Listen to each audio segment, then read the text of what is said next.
कभी ऐसा लगता है कि पूरी दुनिया आगे निकल गई और हम बस वहीं के वहीं रह गए। अगर ऐसा महसूस होता है ना, तो यकीन मानिए इसमें आप अकेले नहीं हैं। आज हम इसी फीलिंग को थोड़ा गहराई से समझेंगे और जानेंगे कि असल में ग्रोथ का यानी तरक्की का मतलब क्या होता है। और ये सवाल तो आजकल हम में से ज्यादातर लोगों के दिमाग में घूमता ही रहता है ना? जैसे ही सोशल मीडिया खोलते हैं एक अजीब सी बेचैनी होने लगती है, एक फीलिंग कि यार शायद हम सच में कहीं पीछे छूट गए हैं। क्योंकि स्क्रीन पर क्या दिखता है? कोई दुबई घूम रहा है, कोई 25 साल की उम्र में सीईओ बन गया है, कोई यूट्यूबर महीने के लाखों छाप रहा है, और हमें लगता है कि हम तो 2 साल पहले भी यहीं थे और आज भी यहीं हैं। और ये जो तस्वीरें हैं ना, ये धीरे धीरे हमारे कॉन्फिडेंस को खत्म कर देती हैं। लेकिन क्या यही पूरी सच्चाई है? जरा सोचिए। तो ये जो प्रेशर बनता है, इसकी जड़ कहाँ है? चलिए सबसे पहले और सबसे बड़े कारण की बात करते हैं, सोशल मीडिया। देखिए, सोशल मीडिया ना एक फिल्म के ट्रेलर जैसा है। पूरी फिल्म नहीं, इसे हाईलाइट रील कहते हैं। लोग आपको वो दिखाते हैं जो वो दिखाना चाहते हैं। कोई आपको बताएगा कि उसने 1 महीने में लाखों कमाए, लेकिन ये नहीं बताएगा कि उसके पीछे 3 साल की मेहनत और न जाने कितनी असफलताएं हैं। कोई अपनी नई लग्जरी कार दिखाएगा, पर ये नहीं बताएगा कि पीछे फैमिली बिजनेस का सपोर्ट है। जिसे हम रातों रात मिली कामयाबी समझते हैं ना, असल में वो कई रातों की जागी हुई मेहनत का फल होता है। और इसीलिए ये बात गांठ बांध लेनी चाहिए, अपने पर्दे के पीछे के संघर्ष की तुलना किसी और की हाईलाइट रील से कभी मत करो। जब हम अपनी रोज की मुश्किलों को, अपने स्ट्रगल को किसी और के बेस्ट मोमेंट से कंपेयर करते हैं, तो ये खुद के साथ बहुत बड़ी नाइंसाफी है। आपकी जर्नी आपकी है, उनकी जर्नी उनकी। पता है ये तुलना करना क्यों जहरीला है? क्योंकि हम सब की शुरुआत अलग अलग जगह से हुई है। किसी के पास पहले से फैमिली बिजनेस है, अच्छे कनेक्शंस हैं, पैसा है, और कोई बिल्कुल जीरो से शुरू कर रहा है। किसी की कहानी का चैप्टर 20 चल रहा है और हमारी कहानी का शायद अभी चैप्टर 3 ही है। तो ये तुलना तो सेब और संतरे की तुलना करने जैसी हुई है ना। ये दौड़ ही बराबर की नहीं है। तो फिर असली कंपटीशन किससे है? दूसरों से नहीं, असली कंपटीशन खुद से है। तो हमें गलत सवाल पूछना बंद करना होगा। सवाल ये नहीं होना चाहिए कि वो लोग कितने आगे हैं। सवाल ये होना चाहिए कि मैं 6 महीने पहले से आज कितना बेहतर हूं। ये पूछना बंद करें कि मैं अभी तक सफल क्यों नहीं हुआ, और ये पूछना शुरू करें कि आज मैंने क्या नया सीखा। यकीन मानिए, बस ये एक छोटा सा बदलाव आपकी पूरी सोच बदल कर रख देगा। तो ठीक है, हमने तुलना करना तो छोड़ दिया। अब आते हैं समाधान के पहले कदम पर।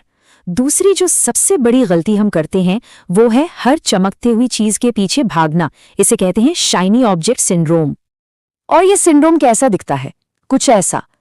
जनवरी में सोचा चलो ग्राफिक डिजाइनर बनते हैं, 2 महीने बाद मार्च में लगा अरे नहीं, वेब डेवलपमेंट में तो ज्यादा पैसा है, चलो वो सीखते हैं।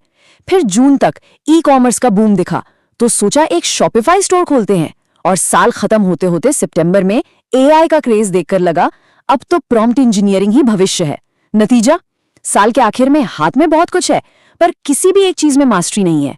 वही कहावत, jack of all trades master of none. तो इसका इलाज क्या है? बहुत सिंपल पर बेहद असरदार। एक स्किल चुनो और बस उसी में गहरे उतरो।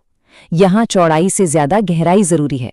मतलब 10 चीजें थोड़ी थोड़ी जानने से अच्छा है एक चीज को बहुत अच्छे से जानना। जब आप किसी एक चीज के एक्सपर्ट बनते हैं तो आपकी डिमांड और आपकी वैल्यू दोनों आसमान छूती हैं। हाँ, लेकिन एक बात है, इसमें टाइम लगता है। कोई भी स्किल, कोई भी जिसमें आपको एक्सपर्ट बनना है और अच्छी कमाई करनी है, उसके लिए कम से कम, मैं कह रही हूँ कम से कम 2 साल का वक्त तो देना ही पड़ेगा। सब्र, धैर्य, यही यहाँ पर सबसे बड़ा गेम है। ये बिल्कुल सीधा सा हिसाब है। आपका फोकस तय करेगा कि आपकी इनकम कितनी होगी। जो 10 चीजों में हाथ आजमाता है वो एक औसत इनकम पर अटक जाता है, लेकिन जो किसी एक चीज का मास्टर बन जाता है वो अपनी कीमत खुद तय करता है, उससे प्रीमियम इनकम मिलती है। ठीक है, तो हमने एक स्किल चुन ली, उस पर फोकस भी कर लिया। अब अगला सवाल आता है, आगे कैसे बढ़ें?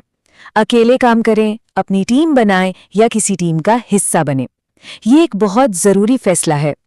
देखिए, सच तो ये है कि अकेले काम करने की ना अपनी एक लिमिट होती है। हमारे पास दिन में 24 घंटे ही तो हैं, हम हर चीज में एक्सपर्ट नहीं हो सकते। तो एक पॉइंट आता है जब हमारी इनकम भी एक जगह आकर रुक जाती है और फिर सेल्स, डिलीवरी, एडमिन सब कुछ अकेले संभालते संभालते बर्नआउट होना तो पक्का है। तो आगे बढ़ने के लिए हमारे पास दो मेन रास्ते हैं। पहला, एजेंसी मॉडल, मतलब खुद का काम शुरू करना, एक एंटरप्रेन्योर बनना।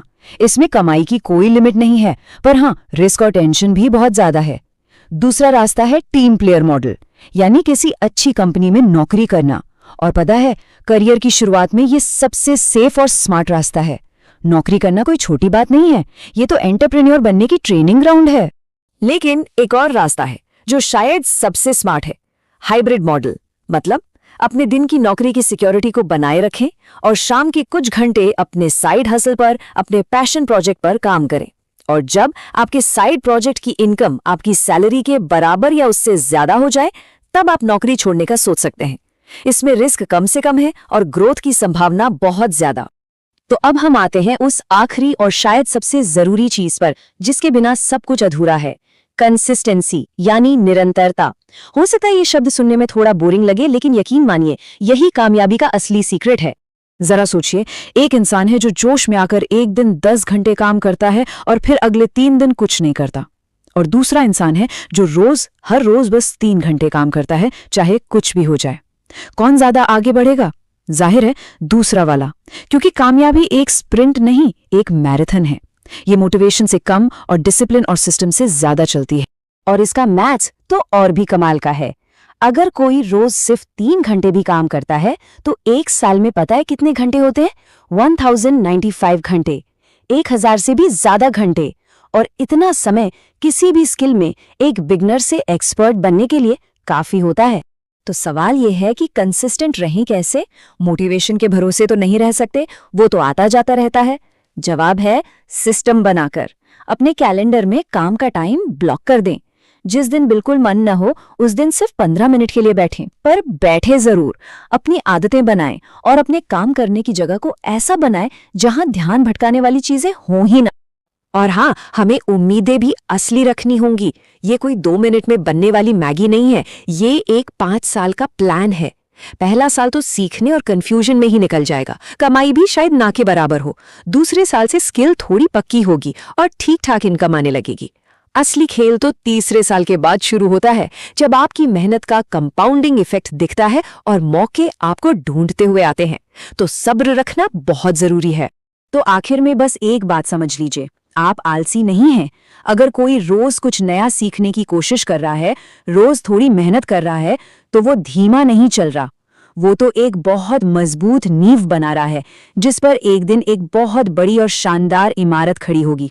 तो हमेशा ये याद रखिए, आप उतने पीछे नहीं हैं जितना आपको लग रहा है।